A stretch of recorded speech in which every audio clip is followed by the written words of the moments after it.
C'est tout bon? Oups. Merci.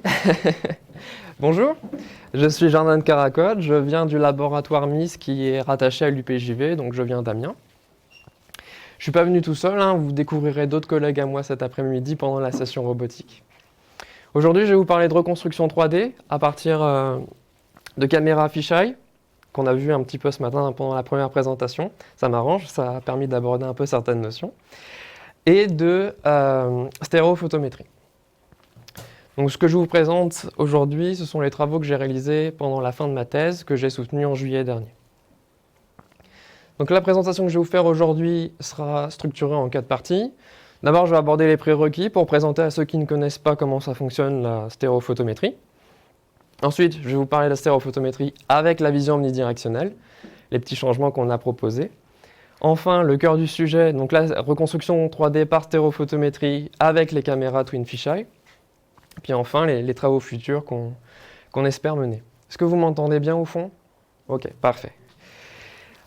Donc pour faire des reconstructions à partir de plusieurs images, à partir d'une séquence, on a un peu deux façons de faire. La plus commune et la plus connue, c'est par géométrie. Donc on récupère des primitives dans toutes les images, on les recale ensemble et on obtient des points 3D. Donc ça peut être multi-view stéréo, structure from motion. Je ne rentre pas plus dans les détails. Une autre façon de faire, c'est en s'intéressant à l'intensité des pixels, et non plus uniquement à la différence des points de vue. Donc là, on va parler de stéréophotométrie. Ça fonctionne de la façon suivante. Prenez un objet que vous allez observer avec une caméra qui ne va pas bouger du tout pendant la séquence. Donc vous placez une première source de lumière, idéalement directionnelle et homogène, et vous prenez une première image. Ensuite, vous déplacez la source de lumière, vous reprenez une image. Vous avez compris le principe, vous le faites au moins 3 fois, et vous obtenez une première série d'images qui peuvent vous permettre à l'heure actuelle déjà de faire une reconstruction du petit lapin. Donc là, bon, vous ne voyez pas très bien, désolé, mais ce qui est important de voir, c'est la variation de l'éclairage sur l'objet. Les ombres ne se trouvent pas toujours au même endroit. C'est ce phénomène-là qu'on va exploiter pour réussir à estimer les normales de notre objet, donc les vecteurs qui décrivent la direction de la surface de notre objet. Et de ces normales-là, on va pouvoir ensuite retrouver la géométrie de notre objet, donc la structure en 3D. Pour ça, on va s'appuyer sur le modèle de formation des images, non pas la partie géométrique qui va décrire le chemin des rayons, mais la partie photométrique, c'est-à-dire notre matrice photosensible, quelle quantité de photons elle va capturer, et derrière, comment est-ce qu'on a réussi à obtenir cette quantité-là. Ça va reposer sur 3 éléments, la direction de notre éclairage, la direction de la surface observée à un point précis, et l'albédo de la surface. L'albédo, c'est, pour faire simple, la capacité de notre surface à restituer le spectre visible. Donc si notre objet a un albédo élevé, notre objet sera plutôt blanc. Si notre objet a un albédo plutôt sombre, l'albédo sera plus faible. La Lune a un albédo plus élevé que la Terre. Ce modèle photométrique, une des améliorations qu'on lui a apportées dans la littérature, c'est de venir injecter le modèle de projection de la caméra. Donc là, ce que je vous ai présenté avant, c'était de façon générale, si on considère nos objets dans un repère global. Là, si on vient remplacer notre caméra idéale par une caméra perspective, on va venir injecter la focale. Et en plus, on va injecter tout un tas d'autres paramètres, dont la profondeur, qui vont nous embêter. Pour supprimer ce paramètre de profondeur, donc Z, qui nous embête, on va utiliser un changement de variable en introduisant le logarithme de la profondeur, donc le logarithme de Z. L'avantage de procéder ainsi, c'est que lorsqu'on va utiliser la dérivée de ce changement de variable-là, on va se retrouver avec l'inverse uniquement. Et donc ça va nous permettre d'éliminer la profondeur de notre équation. Ça, c'est une amélioration proposée par Tankus et Kyriati en 2005. La deuxième amélioration qu'ils ont proposée, c'est d'inclure les rapports photométriques, donc pour rendre le système un peu plus robuste. Donc je vous présente ceci parce que mes travaux ensuite reposent sur ces 2 améliorations. Donc comment ça fonctionne? Vous avez 3 images, donc pour chaque pixel dans votre image, vous avez 3 observations sous des conditions d'illumination différentes. Vous prenez la première, vous divisez par la deuxième. Vous prenez la première, vous divisez par la troisième. Vous prenez la deuxième, vous divisez par la troisième.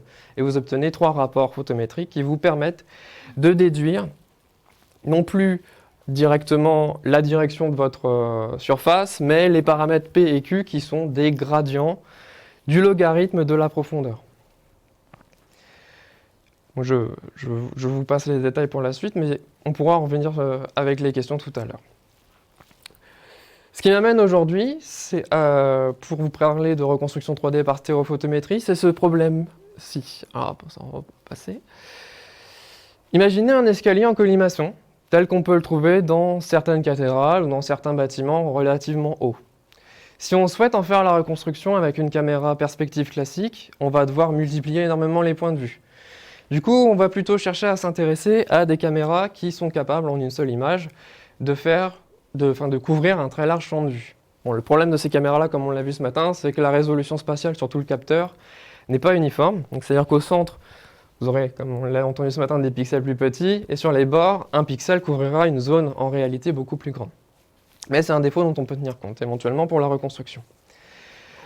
Dans le projet de recherche e-cathédrale, donc c'est un programme de recherche sur 15 ans, dirigé par le laboratoire MUIS, qui vise à développer et réaliser des sauvegardes de bâtiments du patrimoine. Par exemple, la cathédrale d'Amiens a été numérisée avec tout un tas de capteurs différents. Donc on obtient à la fin un modèle 3D multimodal, dont le principal intérêt est le développement de nouvelles techniques pour faciliter la numérisation de structures, ou alors la rendre plus dense, plus robuste, etc. etc. Et donc, une des expérimentations qui a été réalisée, c'est d'utiliser cette caméra-là, Twin Fisheye. Donc, c'est une caméra où on a mis deux caméras fisheye dos à dos, tout simplement. Et l'avantage, c'est de pouvoir, en une seule capture, avoir tout ce qui se trouve autour du capteur, en moyennant une petite zone aveugle au niveau de la base en bas. Mais c'est très limité, et ça ne pose en général pas de problème.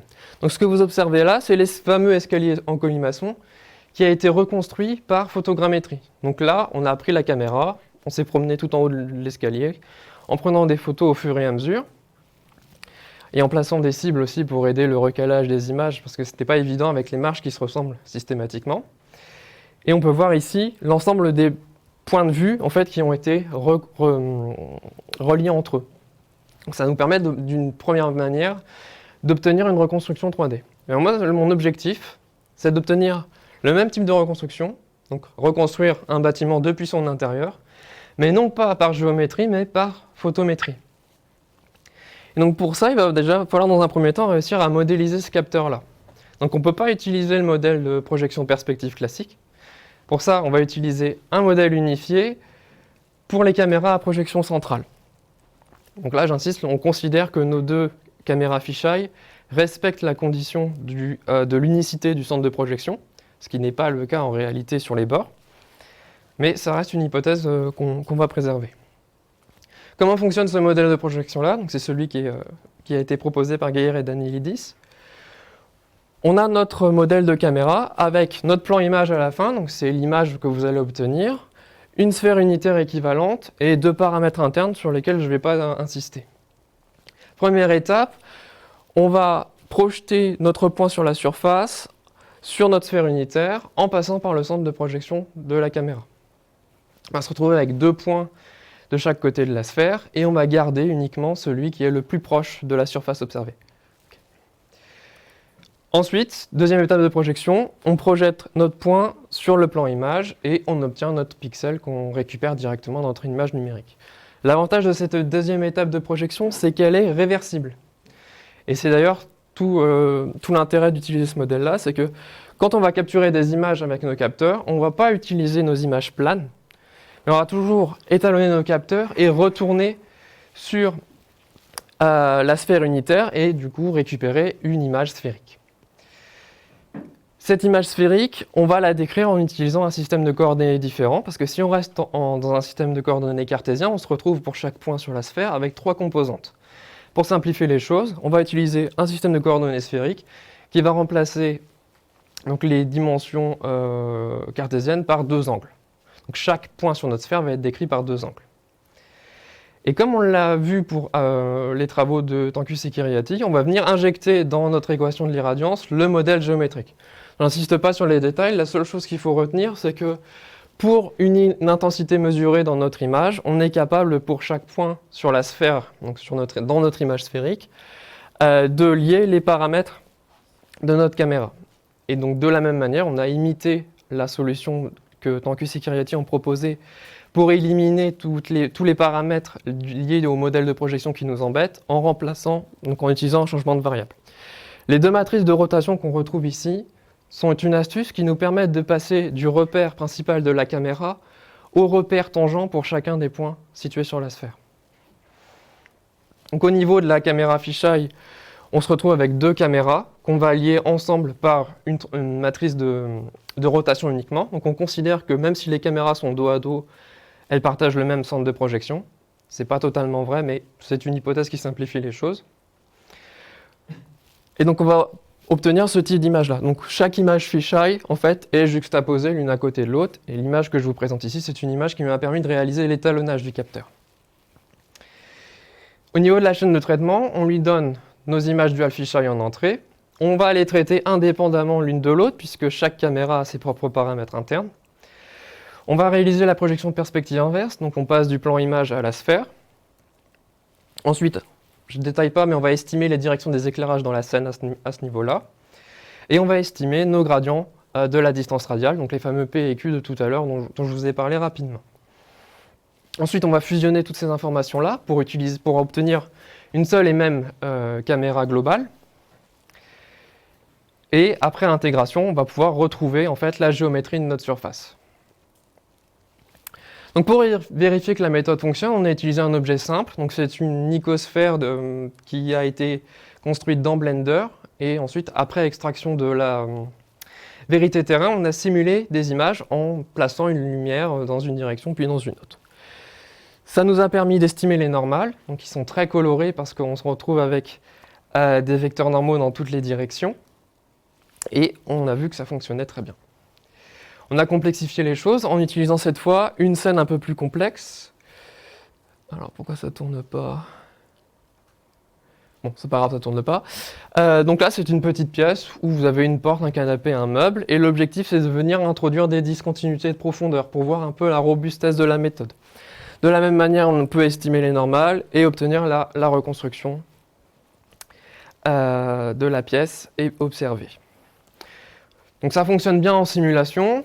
Bon, on est passé aux images réelles pour voir comment ça se passait. Donc on retrouve notre caméra dual fisheye au centre, deux objets observés et 4 boules de pétanque qui vont nous servir à estimer les directions des éclairages lorsqu'on aura capturé nos images. Voilà, donc c'est le type d'image qu'on va obtenir. L'objectif c'est de reconstruire une pièce au global. Pour le moment, on se concentre sur deux objets spécifiques. Et donc on arrive à estimer les normales de chacun des deux objets. On retrouve l'albédo, j'insiste pas, et on retrouve nos objets qui semblent pour le moment globalement aplatis. Mais on retrouve quand même la géométrie des objets. Donc pour le moment c'est très qualitatif, on ne s'intéresse pas encore à la précision de la reconstruction. Donc ça c'est des travaux qu'on arrive à obtenir, des résultats qu'on arrive à obtenir. Et par la suite, les vidéos veulent vraiment pas. Et par la suite on espère donc modéliser davantage l'éclairage, parce que pour le moment c'est très simpliste. Exploiter éventuellement des images en conditions extérieures, ce qui pose d'autres problèmes, mais qui a déjà été réalisé avec des webcams en extérieur. Et enfin, utiliser les approches globales. Les approches globales, très rapidement. Actuellement, pour faire les reconstructions, on a découpé le problème en deux sous-problèmes. Estimation des normales, intégration des gradients de profondeur. L'idée, ce serait de considérer les images directement en entrée et d'obtenir la profondeur en sortie. Et je vous remercie pour votre attention. Je vous écoute pour vos questions.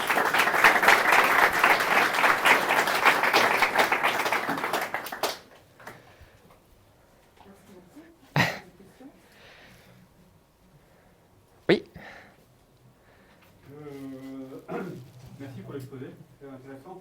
Je me demande quelles sont est-ce qu'on peut quantifier les limites de précision lorsqu'on est très décentré sur la caméra fisheye? Alors, la caméra fisheye a un champ de vue qui est supérieur à 180 degrés.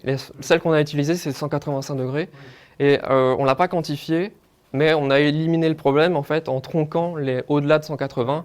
Comme on savait qu'on allait fusionner ensuite, on a ignoré en fait ce qui dépassait les 180 degrés. On n'a pas cherché à quantifier l'écart par rapport au modèle.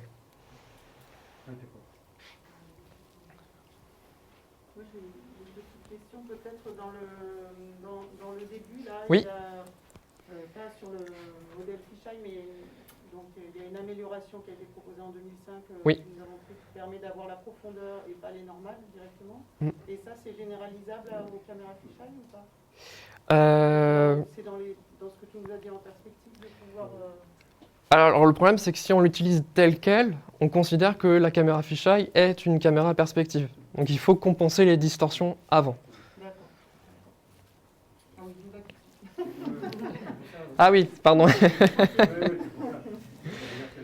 Comment on va devoir compléter l'équation, on peut le voir. Oui. Vous disiez que par rapport à ce que vous obtenez, donc l'ensemble c'était surtout qualitatif. Oui.